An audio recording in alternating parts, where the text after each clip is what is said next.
mga namimili ng mga school supplies sa Divisoria, matumal pa. Umaabante sa balita si Abante reporter Ryan Reloban.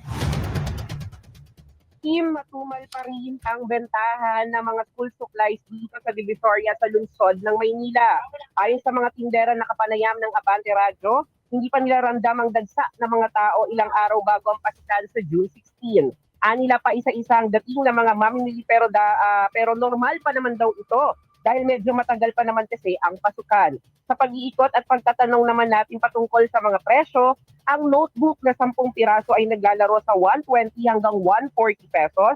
Lapis na 12 pieces, 50 pesos hanggang 90 pesos. Na pinakamura, depende sa brand na ito. Ballpen na 12 pieces team na naglalaro sa 75 hanggang 90 pesos, depende sa brand na ito. Crayola na naglalaro sa 30 pesos hanggang 80 pesos, depende kung ilang piraso per box. Ang mga bags naman ay naglalaro sa 150 hanggang 680 pesos depende sa design. Pencil case na naglalaro sa 100 hanggang 120 pesos depende sa size naman team. Gunting na 20 pesos at ruler na 10 pesos.